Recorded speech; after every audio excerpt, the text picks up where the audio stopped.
Primetime, I'm Tamanna Inamdar. And my name is Ayush Alavadi. Let's have a look at the headlines.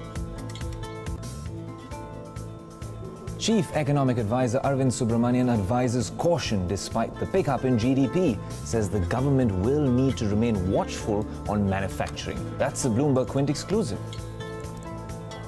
It's raining discounts in Motown as automakers try to woo reluctant customers. The Supreme Court rejects another plea seeking a special investigation team probe into allegations that bribes were sought to influence a case heard in the Apex Court. Also imposes a fine of 25 lakh rupees on the petitioners. Nissan Motors starts international arbitration against Indian government, seeks over $700 million for unpaid state incentives promised by Tamil Nadu government in 2008. Former US President Barack Obama says India needs to cherish and nurture its Muslim population, also emphasizes religious tolerance and the right to practice one's own faith. Well, straight on to a Bloomberg Quint exclusive. One swallow does not make a summer. That's Chief Economic Advisor Arvind Subramanian's assessment of the pickup in growth in Q2. Speaking to Bloomberg Quint's contributing editor Praveen Chakravarti, Subramanian said while the pickup in GDP after 5 quarters is encouraging, the government needs to continue its efforts to address the twin balance sheet problem. Here's a slice of that conversation. First of all, I mean, on the face of it, what is encouraging about this is that there were 5 quarters of deceleration. Correct. Remember, especially at a time when the world was accelerating, especially last 2-3 quarters. So that was the kind of the worrying part. So this seems to have arrested that deceleration. But as they say, one swallow does not a summer make. I think we have to be very watchful going forward. We have to see what the manufacturing numbers, are indicating, because actually what the numbers mean is that formal manufacturing is apparently growing at 9%. So we have to see, whether this will persist, whether it reflects, the fact that we've gone past, the twin policy experiments or not. I think we have to be watchful, cautiously kind of be hopeful that, these trends will continue going forward. Because, I think the important thing is that are we doing enough to, address our real challenges, which is, the twin balance sheet challenge, the lack of demand and all of that. And I think also on the external front, there's good news and bad news. Remember that the good news is that the world economy is picking up. Yeah. So I think there's been some improvement in export growth, which I think will help going forward. Yeah. But oil prices are also going up. So I think on the whole, I think on the face of it, it seems encouraging, but one swallow does not a summer make. And I called it the trend is right, the levels are perhaps not there yet. But, I actually do want to pick up on exports since you mentioned that, and that's been a puzzle. There is certainly one school of economic thought in India, which is export growth has been so anemic, especially the last 2 quarters of global growth has been very, very robust. And in this context, the argument, or this school of thought argues that small and medium enterprises account for half of India's exports. There are perhaps supply chains are broken, and we may have a deeper supply side issue here than we recognize. Do you subscribe to that? See, I think there's been some confusion over the export numbers. I've been looking at them a little bit carefully, and if you look at manufacturing export growth in the last 3 months, it's been at about 9% in value, dollar value terms, when you do the smoothing and everything. Manufacturing exports, okay. It's a bit down from the early part of the year, but 9% growth is still substantially greater than what we were doing for much of 15 and 16. Now, so in that sense, I think it's picked up. I think the question, what is not clear to me when we're looking at the numbers is, have our exports grown commensurate with the pickup, as you said, in world trade volumes and the pickup in growth in many of the other countries as well? It's not clear to me. We're looking at the analysis, but it's not that exports haven't picked up from the trough of the 15 and 16. You know, 15 and 16 exports were really, I think, export growth was very weak, and now they have picked up.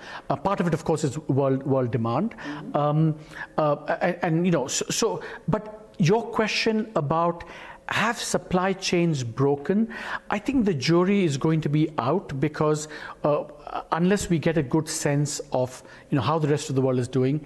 Also, we're doing some analysis for the survey to see, in fact, whether exports have been affected by, you know, the twin experiments that we had or not. You know, both demonetization and GST. You know, so we're going to look into that a bit more carefully. And so until, you know, we finish that, you know, I still would like to reserve judgment on that. Then what about imports? I mean, imports been very strong. See, I think the supply chain broken story is for both exports and imports. Correct. That's why I asked the question. Exactly. So it was true that import growth was very rapid. But in the latest especially few months, non-oil, non-gold. Yeah, exactly. I'm talking only non-oil, non-gold. Exactly. So the argument was that, you know, there's been a negative supply shock, which has affected both manufacturing exports and domestic production competing with manufacturing imports as well. Again, we're looking at these things exactly as we speak, and reserve judgment. But on the import numbers too, the latest numbers show a marked deceleration relative to earlier. So let's see what is due to what. Well, of course, that was only a sneak peek. You can catch the entire interview across our social media platforms and the Bloomberg terminal at 9 p.m. tonight, and of course also over the weekend. Now, there are some more signs that the Indian economy is on the mend. The Nikkei India Manufacturing PMI rose to a 13-month high of 52.6 in November compared to 50.3 in October. Explaining the data, IHS Markit, which puts together the index, said that manufacturing activity appears to be recovering as disruptions from recent tax reforms are diminishing. And we'll be talking more on the GDP numbers with India's chief statistician TCA Ananta. Don't forget to tune in to that conversation ahead on Primetime Debate. Well, here's another sign of the growing strength in the economy. November turned out to be a pretty good month for the auto sector, with Maruti Suzuki, M&M and Bajaj Auto all reporting double-digit sales numbers. Yatin Mota, Bloomberg Quint, steers us through all the details in this report. Well, the auto sales so far in the month of November have been healthy, and if you look at Maruti Suzuki, this time they have posted a 14% growth as far as the total auto sales are concerned. Of course, the export markets this time were slightly off the street expectations, but if you look at the domestic market, continues to grow, especially with the models like Baleno and Brezza doing well for the company. Ashok Leyland, the growth was almost 51% on a year-on-year basis, and remember, last year base was impacted because of demonetization, and hence the base was low. And on that low base, you are seeing a very strong growth coming in for most of these auto players, especially in the commercial vehicle side. Talking about Eicher Motors, also the Volvo Eicher CV JV has posted a sales growth of 55% for the month of November, with sales coming in close to 4,916 units. As far as Escorts is concerned, there was a disappointment. Tractor sales growth only 6.5%, so slower growth as far as the tractor segment is concerned. Of course, we have seen inventory build up post the festive season for most of these tractor companies. Bajaj Auto also posting a 21% growth, slightly lower than the expectations, but if you look at the three-wheeler sales as well as the export markets, they have been better than the street expectations. So on an overall basis, if you look at companies like M&M, Eicher Motors, so most of them posted numbers which were largely in line with the street expectations. But clearly the growth that you see is largely because of a lower base. But talking about the commercial vehicle space as well as the passenger vehicle space, the good growth continues. And also talking about the management outlook, most of them expect that moving forward there could be some good growth that we could see because of the kind of growth that we are looking at in the rural markets. So probably that will be the focus point for most of the auto companies moving forward, especially for the two-wheeler segment. And of course, the Hero Motor numbers are also out, as you can see it's a rise of 26% to 6.05 lakh units for this month of November. And automakers already gearing up to lure customers this December, offering discounts on various models. Vehicle sales usually drop in the last month of the year as consumers prefer to wait for the new year before buying new vehicles. Krishanu Mukherjee lists out the discounts on offer in this report. Leading into the last month of the year, discounts which usually aren't high on vehicles are as much as 15 to 20% higher than last year is what dealers have told us. Now imagine walking into a Hyundai showroom and finding a discount of 1 lakh rupees on the Grand i10 or even 1 lakh rupees on the Honda BRV. These are the sort of discounts that are going on, which is not the normal trend. The months of November and the first couple of weeks of December are the months where discounts simmer down before, of course, coming back up in a surge during the last couple of weeks when the dealers when the companies are actually clearing stock for the year. Now, what dealers have told us is that inventory levels, apart from sales, also happen to be very high. Dealers had grudges about companies stocking inventories at the dealer level, maybe in order to inflate the wholesale numbers. As we saw today, the sales numbers, the wholesale numbers were high for most companies. So discounts are very high, going very high right now. Maruti Suzuki probably is the only company which, because of a portfolio that has high selling cars right now, has the least number of discounts on the least number of cars, ranging from 5,000 rupees to 30,000 rupees. But for most other companies, it's going to as much as 1 lakh rupees for Mahindra and Mahindra's XUV 500 SUV. It's going up to 70,000 rupees for the Scorpio. It's another 65,000 rupees. The Renault Duster has a discount of up to 1,35,000 rupees. Now these discount standards are way higher than normal. As we said, more than 15 to 20% higher than last year. And this is expected to carry on till the end of the year. Now, this was the phase where discounts weren't supposed to be high.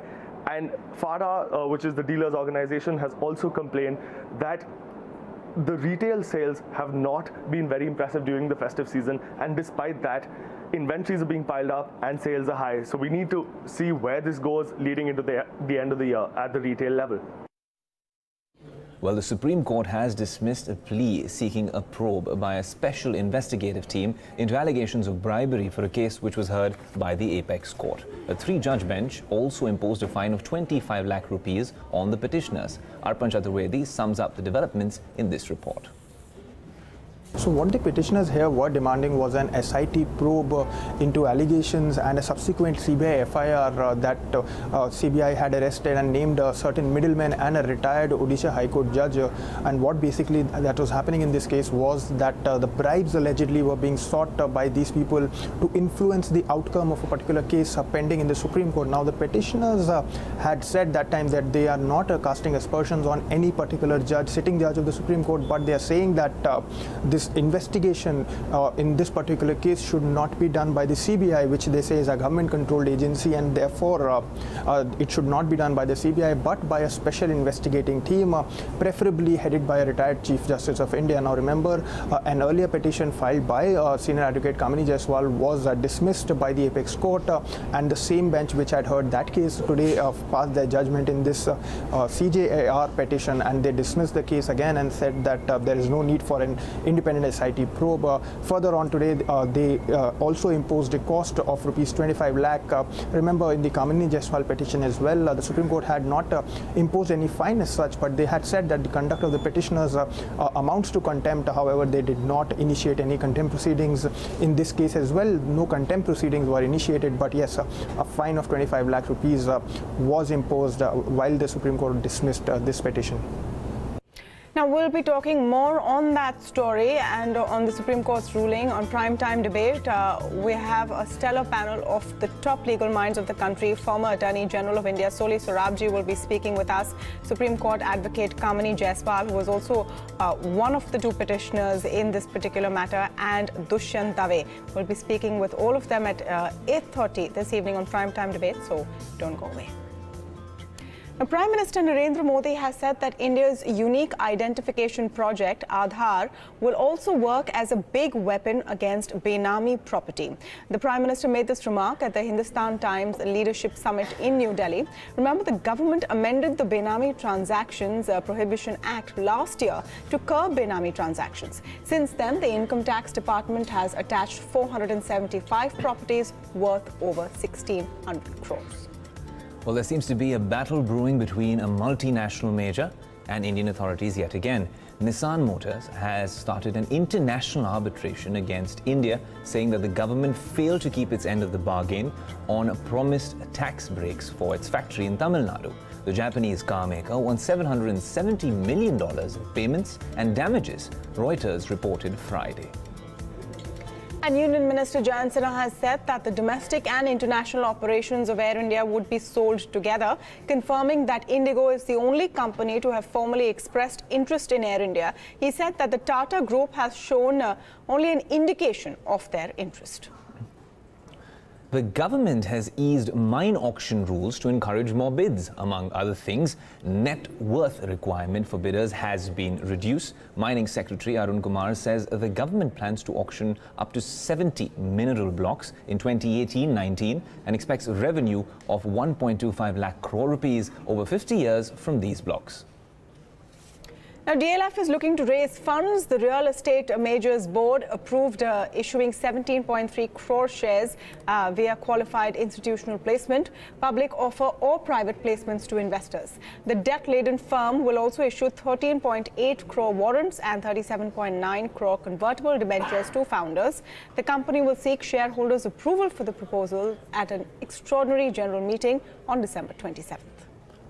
Well, on to the action with Indian markets. Indian markets posted losses for the fourth consecutive day. Selling pressure in index heavyweights, RIL, Infosys and State Bank of India led to that slump.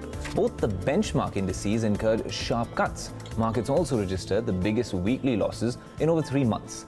Neeraj Shah sums up the weekly market action in this report. It's an interesting week, more tepid really than the previous one. The previous one had a 1% gain, this one had a 2.5% loss. So this week the index fell and fell more so towards the second half of the trading week, especially Thursday and Friday, on fairly high volumes, I might add. The mid caps and the small caps too corrected. Naturally so, with the Nifty and the Sensex down about 2.5%, you wouldn't see the mid caps and the small caps having too great a reign. Underperformed on the downside compared to the Nifty, but corrected nevertheless. What did well, what did not? There were hardly any gainers. That's the problem this week. There were just 6 gainers this week, and one amongst them was Bosch, which went up about 5.5% for the week gone by. But aside of this, almost every single heavyweight trading with a bit of a red. So be it Hindalco or Vedanta in the commodity space, be it Infosys from the heavyweight space, Reliance Industries from the heavyweight space, all of these stocks came off and came off quite rapidly in the trading week, more so on Thursday and Friday. It remains to be seen what happens to some of these stocks going into next week. The broader end of the spectrum, there were some gainers. So Den Networks, Hathway and that whole clutch of stocks did rather well for themselves, up about 11%. Then the next set of stocks, of course, which had a fairly decent run, included Shankara Building Products, which was trading at new highs. A couple of other stocks hit new highs as well. L&T Technologies hit new highs too. So all in all, not all is lost, but it's looking slightly wobbly. Next week is macro data heavy week, an event specific week. So we need to wait and watch as to whether we sustain these levels or correct further. And former US President Barack Obama, who was in Delhi at the Hindustan Times Leadership Summit, said India needs to cherish and nurture its Muslim population that is integrated and considers itself Indian. Well, referring to the tensions around religion globally, he said there's a counter-narrative taking place at all times, but it's particularly pronounced now in Europe, US and sometimes in India. Those old tribal impulses reassert themselves under leaders who try to push back and under leaders who try to exploit them. Obama also said he had emphasized the need for religious tolerance and the right to practice one's own faith during talks with Prime Minister Narendra Modi during his last trip to India in 2015. Now, the BJP won 14 out of 16 mayoral seats in the Uttar Pradesh civic polls, including Ayodhya and Varanasi. The BSP managed to win in Aligarh and Meerut. The BJP also won the Amethi Nagar Panchayat, which is the Gandhi family's bastion. Following the ruling party's strong showing, Finance Minister Arun Jaitley said that UP results only reaffirmed people's support for note ban. Chief Minister Yogi Adityanath, who led the party's campaign, said that the BJP will now focus 100% in the upcoming 2019 Lok Sabha polls. 2019 में उत्तर प्रदेश में 100% परिणाम लाने के लिए हम लोग प्रतिबद्ध होकर के कार्य करेंगे। दूसरा, जो लोग गुजरात के चुनाव पर प्रश्न खड़ा कर रहे थे, नगर निकाय चुनाव में उनका सुपड़ा साफ होना, यहां तक कि राहुल गांधी अपने अमेठी की सीट भी नहीं बचा पाए हैं, मुझे लगता है कि उनको अपने राजनीतिक भविष्य के बारे में सोचना चाहिए। Well, a massive cyclonic storm called Okhi has hit the South Indian states Tamil Nadu and Kerala. The storm has claimed 9 lives so far, even as fishermen remain stranded in the deep sea. The Indian Navy has deployed teams to rescue the fishermen and has managed to locate about 69 of them till now. The cyclone is now heading towards Lakshadweep Islands and is likely to intensify, triggering a red warning. Schools near the coast in the 2 states have been closed. Well, the Quint brings you a ground report from Tamil Nadu. Have a look.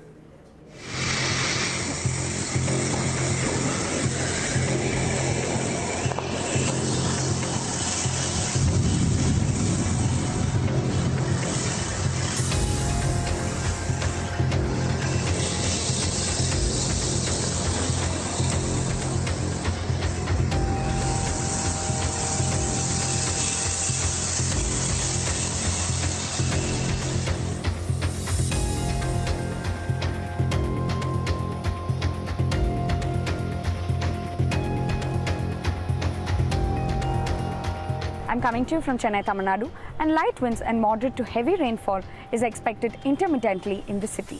Meanwhile, in the southern districts of Tamil Nadu, Dindigul, Theni, Thoothukudi, Coimbatore, Nilgiris and Kanyakumari, it is expected to rain heavily and very heavily for the next 24 hours. Now, Cyclone Okhi is moving towards the Lakshadweep Islands and the system is expected to intensify in the next 24 hours.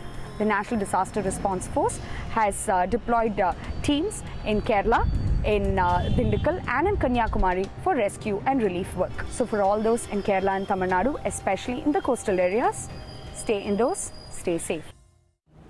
And Elon Musk may be having trouble with deadlines for his electric cars, but he's got no such trouble with his batteries. Tesla officially activated the world's most powerful battery in the Australian outback.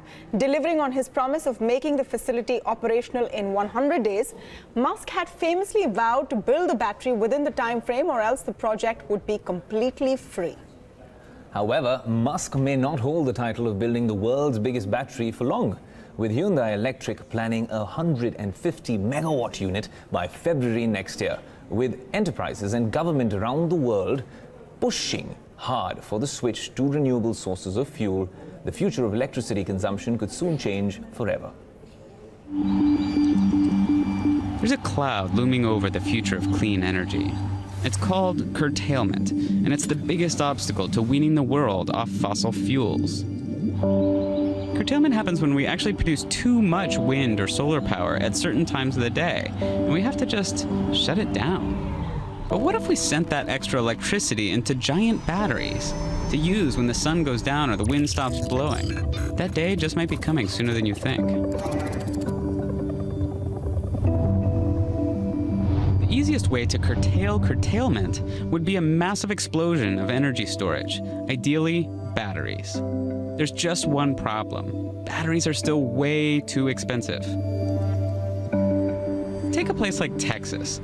A quarter of the electricity from the Lone Star State comes from wind.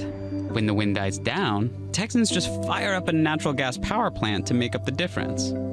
Battery prices would have to drop by half in order to compete with those Texan natural gas plants. Today, less than 0.1% of the world's electricity spends any time in a storage battery. And even by 2040, the best forecasts say that batteries will make up just 3% of the world's power supply. But consider the experience curve. Renewable energy is a technology, not a fuel. so prices follow what economists call an experience curve. The more solar panels we make, the better we get at making them.